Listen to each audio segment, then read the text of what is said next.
morning everyone, welcome to the Monday Recharge, the start of a new week again. Thank you to everyone who tuned in last week. I got lots of comments about the recharge on energy. Lots of you are drinking more water, so that's great. I've got mine here with me today. Today I wanted to talk to you about something slightly different. I've been working with lots of leadership teams this week, and lots of leaders always ask me the question, what makes a good manager? What makes a bad manager? And there's so much advice for leaders.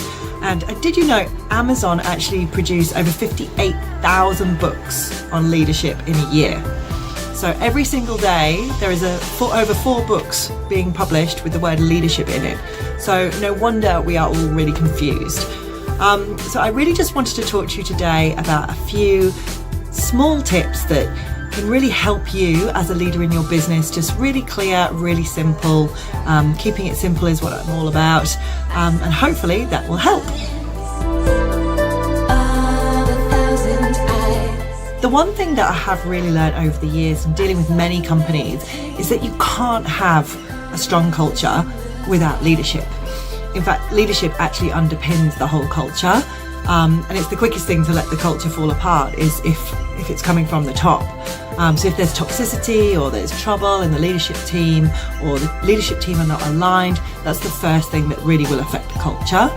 And don't get me wrong, it's great to have free fruit on site, or offer, weekends away, or, have a masseuse, these, what were they called, the 3-minute angels that would come in and massage you at your desk. Those perks are fantastic.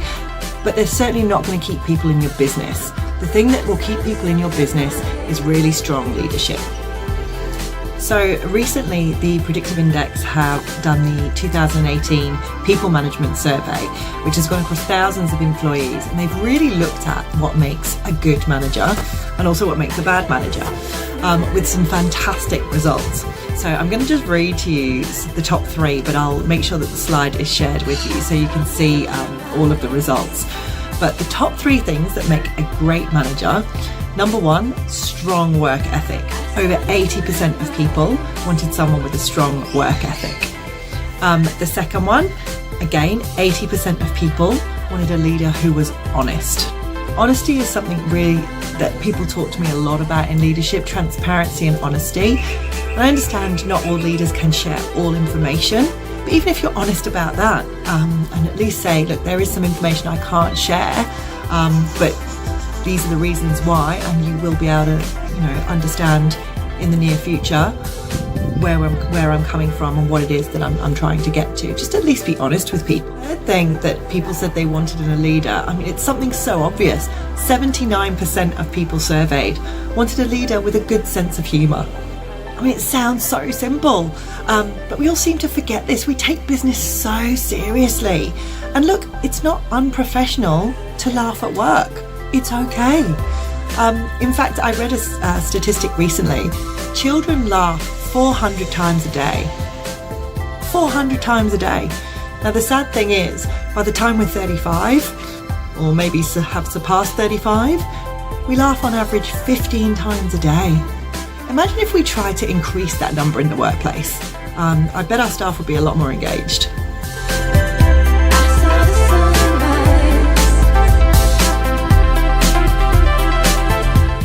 Okay, so if we know that great managers are very passionate and very compassionate with their people, what can we do as leaders to really make sure that that's understood by our organisation? And the first thing I think that's really important is to empower our people. Our job as leaders is to not tell, it's really to ask. So even when someone comes to you and asks you a question, or, what would you do? What do you think should be done? It's really important that you turn that back to them and say, what do you think should be done? And let them come back to you with answers. It's really disempowering for someone to just give you a solution.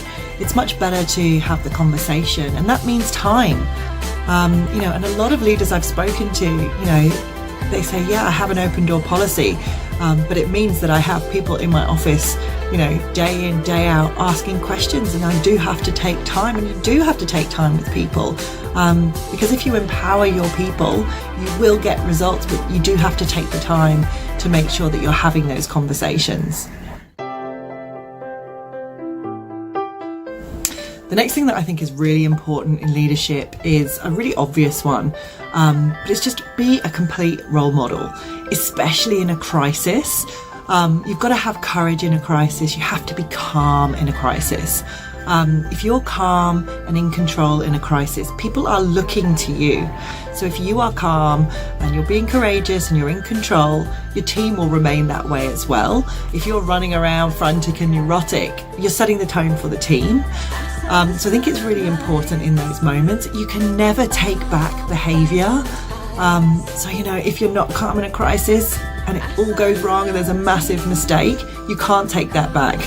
But I think the best thing, if that does happen, and look, mistakes happen to all of us, just be honest about it. Sit down with the team and talk about how you could have handled that differently. People will respect you for that. It's okay to make those mistakes, but definitely learn for next time that if you remain in control and you remain calm, people will follow your lead. You're setting the tone for your team. Next one is all about serving your team. And when I say that, servant leadership, some people kind of look at me as if, what do you mean? But it really flips the idea that the employees are meant to serve the boss.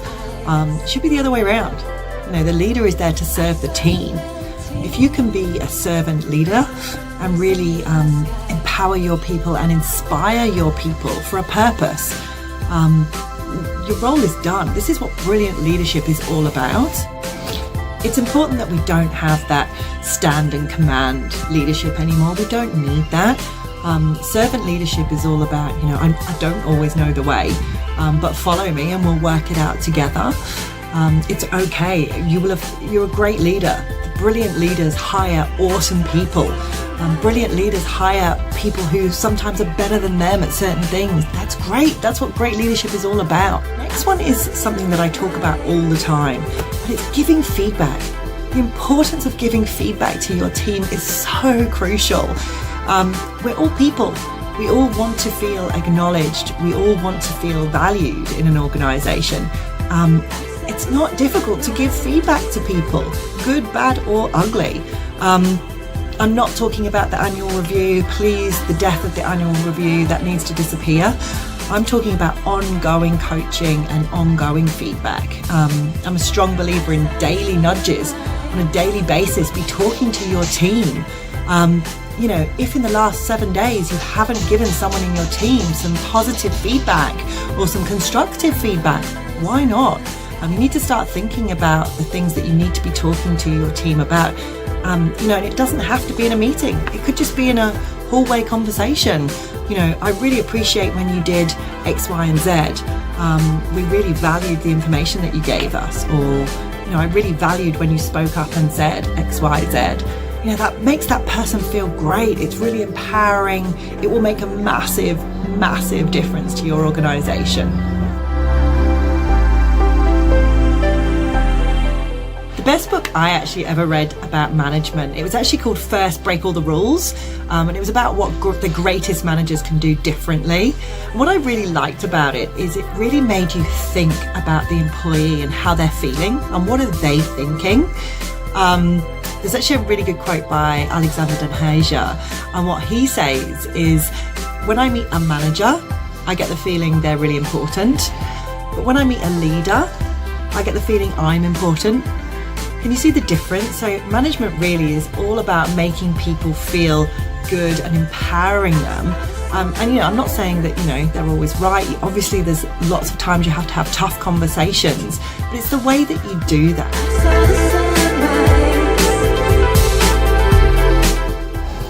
Okay, so I found the book. The book was actually written in 1999. I can't believe how relevant it still is today. It's actually by Marcus Buckingham and Curtis Kaufman. So next time someone is going off the rails in your organisation, just start thinking about these 12 key questions.